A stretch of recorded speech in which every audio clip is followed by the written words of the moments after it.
Samajwadi party का प्रतिनिधिमंडल आज मड़ौली गांव पहुंचा है और पीड़ित परिजनों से मुलाकात की है। जिनके नेतृत्व में पहुंचा है मनोज पांडे, उनसे बात कर लेते हैं। मनोज जी, बंद कमरे में आप लोगों ने पीड़ितों से बात करी, पीड़ित परिजन से बात करी है, क्या बातचीत निकल के आई? नहीं, कोई बंद कमरे में अलग से नहीं बात हुई। घटना के बारे में जानकारी लेने का प्रयास किया गया और उस दुखी बेटे के साथ अपनी सहानुभूति, अपनी पार्टी की सहानुभूति हमने देने का काम किया और उनको भरोसा दिलाने का काम किया कि एक चुने हुए विधायक के नाते हम सब न्याय की इस लड़ाई में उनके साथ हैं, हमारी पार्टी उनके साथ है, हमारे नेता आदरणीय अखिलेश यादव जी की पूरी सहानुभूति उनके साथ है और न्याय दिलाने के लिए हम लोग लड़ाई लड़ेंगे। जहाँ क्या बातें बताई गई उनके द्वारा, अभी तक क्या हो रहा है? बेटे ने हमें बताया कि ये मामला कोई आज से नहीं चल रहा था, 1 महीने पहले भी ये मामला हुआ था और उनका मकान गिराया गया था या गिराने का प्रयास किया गया था। उसने ही ये बताया कि हम लोग इसके पहले भी जिलाधिकारी महोदया को अपनी बात को कहने गए थे कि हमारे साथ न्याय हो सके, लेकिन हमसे मिलने की बात तो दूर है। वहाँ पर एक उच्च अधिकारी ने आकर के मेरे कपड़े उतरवा दिया कि हम ठंडी के कारण यहाँ से भाग जाएं। हमें धमकी दी गई कि मुकदमे लिखा दिए जाएंगे। तो इससे महसूस होता है कि उसने न्याय की गुहार हर चौखट पर की, लेकिन ये मदमस्त अधिकारी ये इतना भी नहीं सोचे कि एक गरीब परिवार है, इसको उजाड़ देंगे तो कहाँ जाएगा। जिस प्रशासन ने ये ना देखा हो, उसको न दिखाई दिया हो कि 4 लोग परिवार के घर के अंदर हैं, आग लग चुकी है, हम जेसीबी का बुलडोजर का उपयोग कर रहे हैं, ये जिंदा रहेंगे कि मर जाएंगे। तो इस तो घटना सीधे सीधे सामने है। इतनी अति असंवेदनशीलता आज तक मैंने किसी घटना में नहीं देखा। मेरी तो यही मांग है, इस पूरे मुकदमे की जांच किसी सिटिंग माननीय उच्च न्यायालय के न्यायाधीश से कराई जाए। सरकार से जो मांग है, पीड़ित परिवार ने पहले कहा है, हम इंतजार करेंगे कि सरकार का कोई नुमाइंदा यहाँ आएगा और इन दोनों बेटों को सरकारी नौकरी के कागज देगा और 5-5 करोड़ रुपए इनकी मांग पर देगा। और मैं निवेदन करता हूँ प्रशासन को, उन अधिकारियों से, जितनी असंवेदनशीलता करनी थी आपने कर लिया। अब तो मत करिए कि कमिश्नर साहब उसको अपने यहाँ बुला करके 5 लाख की चेक दे रहे हैं, ये कोई सौगात दे रहे हैं। शर्म आनी चाहिए ऐसे अधिकारी को। ये बताइए कि लापरवाही आप लोगों ने बता दी, सरकार ने एसआईटी का गठन किया है, 5 लाख के चेक भी दे दिए गए हैं इनके, इसको किस तरह से देखते हैं? मैं तो ये भी कह रहा हूँ कि अब किसी धन से उर्मिला दीक्षित जी को, स्वर्गीय नेहा दीक्षित जी को वापस नहीं लाया जा सकता।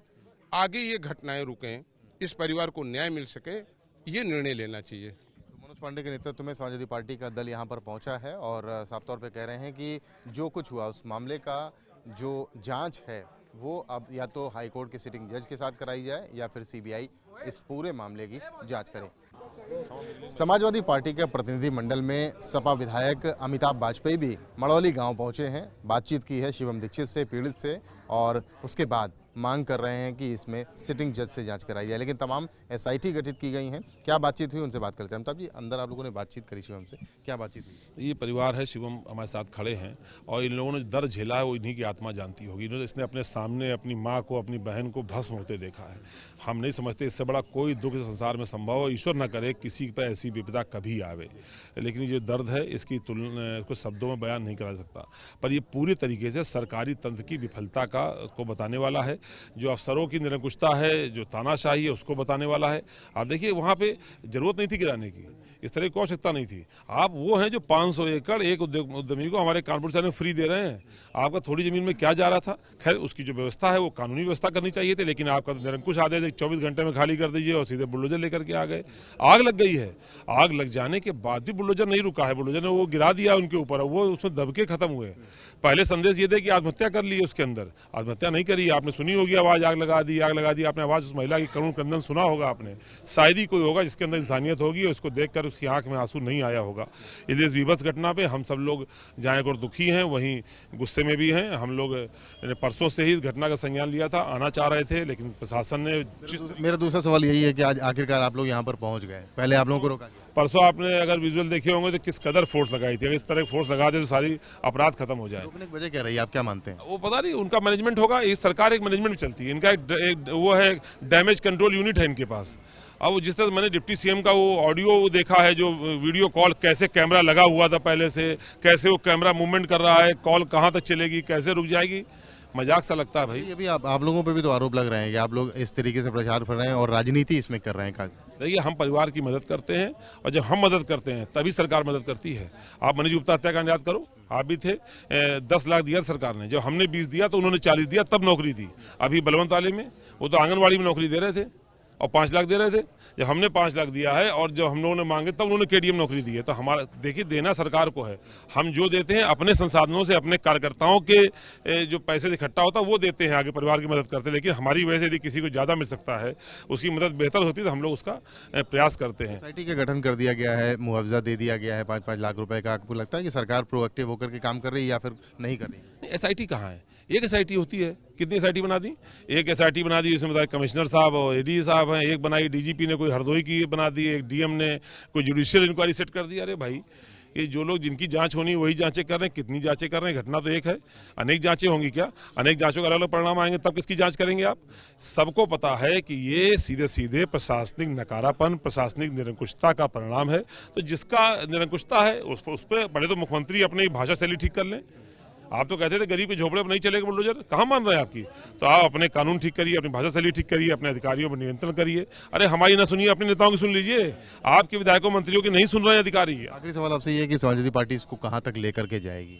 देखिए, हम लोग अभी तो राष्ट्रीय अध्यक्ष जी को हम लोग पूरी घटना बताएंगे और सदन जो 20 तारीख से हम लोग उसमें इस घटना को प्रमुखता से रखेंगे। अभी इस परिवार से हम लोग फिर मिलने आएंगे और इस परिवार की हम लोग मदद भी करेंगे। मानवता का जो हिस्सा है उसको भी निभाएंगे, जो विपक्ष के नाते हमारी जिम्मेदारी है उसको भी हम लोग पूरे तौर पर निभाएंगे। तो समाजवादी पार्टी के विधायक अमिताभ वाजपेयी कह रहे हैं कि विपक्ष की भूमिका को निभाएंगे और परिवार के साथ खड़े रहेंगे।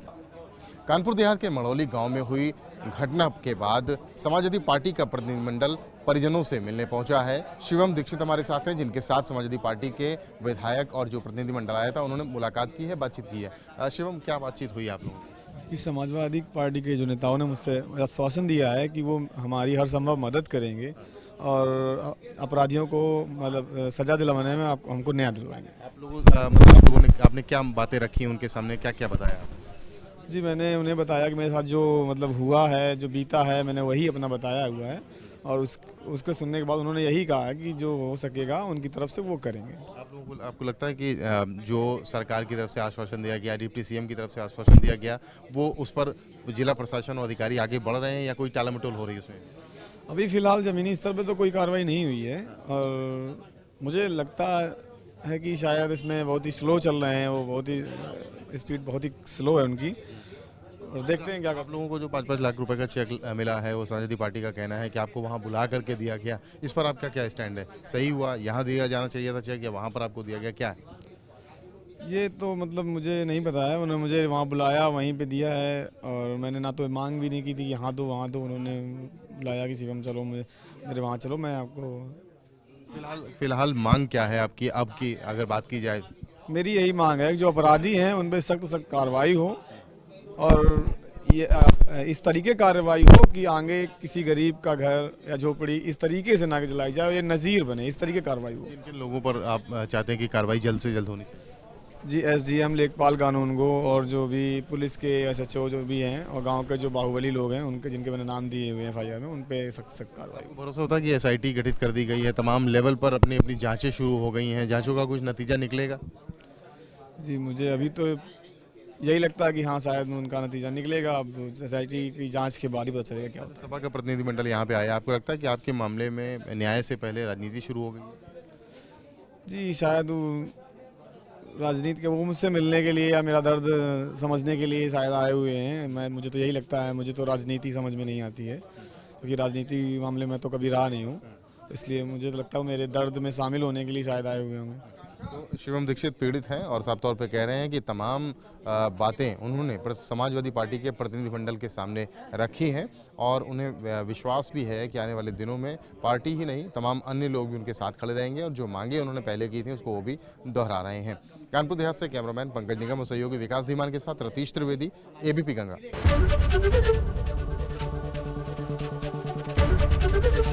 ABP गंगा, खबर आपकी, जुबान आपकी।